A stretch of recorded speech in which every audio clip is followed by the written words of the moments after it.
ሸባቶም ወራኽ አው ቀደም ሲል ሀብዳላ ልከናን ትንሽ እንማራለን ስለ የው ዛሬ 7 መብራት ነው ያበራነ ሞጽ ሸባት ቆደሽ ፓራሻት ሚቀጽ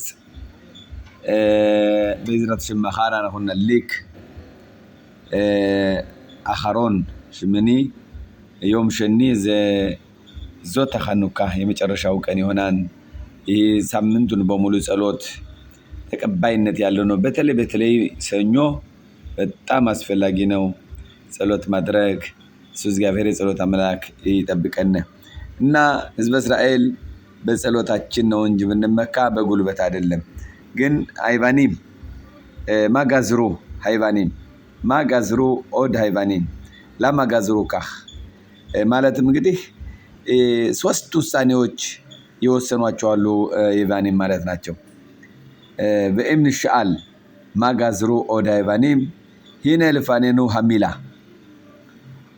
خمش ماذا خمش زرشي تابوت خيط زي خودش ميم زي ميلا شين زي شبات خمش شبشولوش تام يسود هاي حدوت هن بك الدوش ها خودش لدعات لما خودش يوم روش خودش بديوك متى يخلو كل مؤد إسرائيل وهن ببريت ميلا شهي بريت بين هك الدوش بارهو لإسرائيل وهن بشبات شجام هي أوت بريت شنيمار بيني وبين بني إسرائيل أوتي لأولام ناود زمدوتش من دون يوسنوت النزيه غريكوتش يابان يتبالو إذ بإسرائيل سنتايك من دون يوسنو سلو ندان نفسم ሶስት ነገሮች ናቸው እነዚህ አምስት ይባላሉ በአማርኛ በዕብራይስጥ ሐመሽ ማለት ረሽይ ታቦት ጽሁፍ ነው ባጭሩ ሲጻፍ አምስት ይባላል ምን ማለት ነው ኸ የሚለው ሆደሽ ጨረቃ ባለን ለመሰረዝ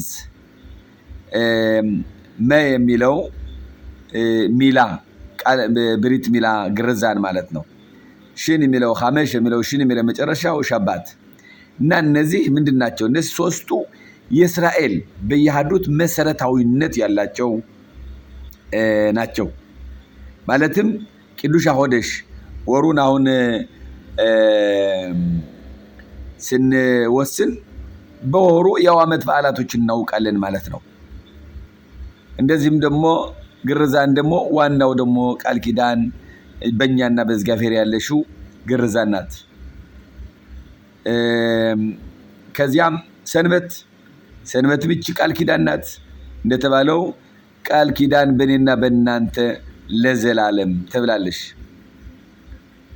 ולכן גם עיקר המצווה של הדלקת נר חנוכה הוא לתיקון שני הפגמים שאמרנו למעלה כן זאת אומרת העיניים והפה ולכן תיקנו שני דברים הראשון הדלקת נר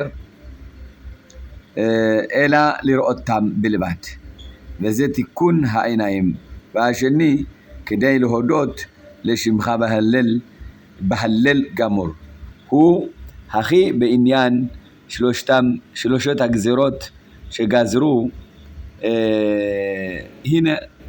הינם מקוימים בחנוכה א' אם נולד תינוק בחנוכה הוא נימול בחנוכה כמו שנולד ביום הראשון הוא נימול ביום השמיני ראש חודש תמיד יחול בתוך ימי חנוכה שבת תמיד יחול בתוך חנוכה לפעמים אפילו 2 שבתות והכל כדי להודות לעולם על הניצחון המזהיר של ישראל העם הנצחי עם תורתו הנצחית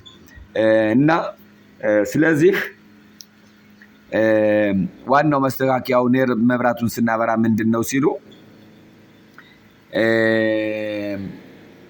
በሐኑካ ለቲኩን ለመጠገን ምናድም በጋም ሻማር ማለትም እንግዲህ አይናችን የምናየውን በአፋችን የምንናገረው ማለት ነው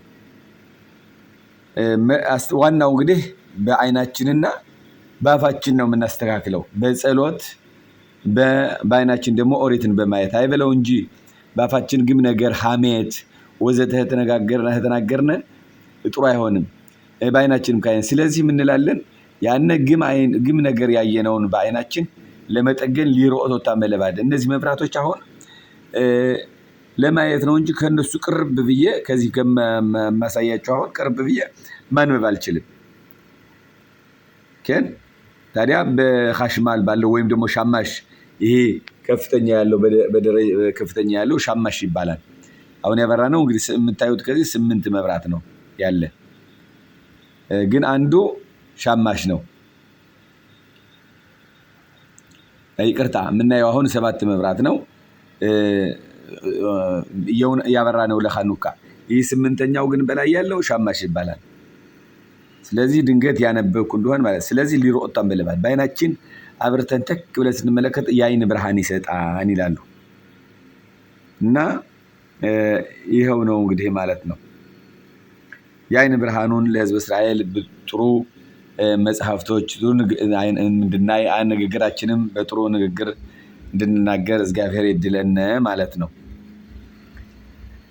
ስለዚህ እነዚህ 3 የወሰኑት ወይም ደግሞ ሃይባኒም የወሰኑት ውሳኔ ለሕዝብ እስራኤል በኻኑካ እነዚህ 3ቱ በኻኑካ ውስጥ ይሆናሉ። ሕፃን ለምሳሌ በመጀመሪያው ቀን ተወለደ፣ መቼ ነው የሚገረዝ? በኻኑካ ነው። በ8ኛው ቀን ይገረዛል ማለት ነው። ጨረቃ ባል ሁል ጊዜ በኻኑካ ይሆናል። የውዛር ቀን ለምሳሌ ጨረቃ ባሉ ለናነይ ቅዳሜም ነገም ጨረቃ ባል ነው። ዋናው አንድ የሚለው ተበት ወር ማለት እንግዲህ አብስሮቱን ያሳምርልን ማለት ነው። 3ኛው ደግሞ ሰንበት ከሆነሽ ሁል ጊዜ ከሳምንት ውስጥ ሰንበት አለ በኻኑካ። እንዲያውም አንዳንድ ጊዜ 2 ቅዳሜ አለ ይላሉ። ይህ ሁሉ ለምንድን ነው? በዚህ ቀናቶች ብሪት ሚላ ሲሆን ምንድነው የምናደርግ? ምስጋና ነው የምናደርግ ለእግዚአብሔር።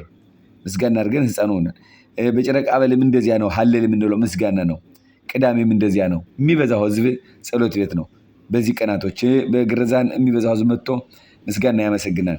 እነዚህ ስለዚህ እኛ ዘላለማዊ የሆነ ሕዝብ እስራኤል ሁልጊዜ ምንድነው እኛ በቅድስ ኦሪታችን ነው። በቅድስ ኦሪታችን ለዘላለሚው ለሆነች ኦሪት ንጽሕት ይለዋል። አም ንጽሒ ኢም ቶራቶኖ ንጽሕት።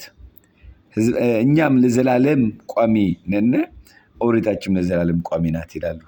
የኦሪት አምላክ ይጠብቀን። እግዚአብሔር አምላክ ይባርከን ይቀድሰን፣ ወሩን ያሳምርልን ያድስልን። ሆደሽ ቶብ ሸቡዓ ቶብ ኻኑካ ሰሚያህ በእግዚአብሔር እርዳታ ነገ ያው እንዳልኩት የመጨረሻው መብራት ይሆናል። መልካም ሁኑልኝ። ሩቨን ነኝ።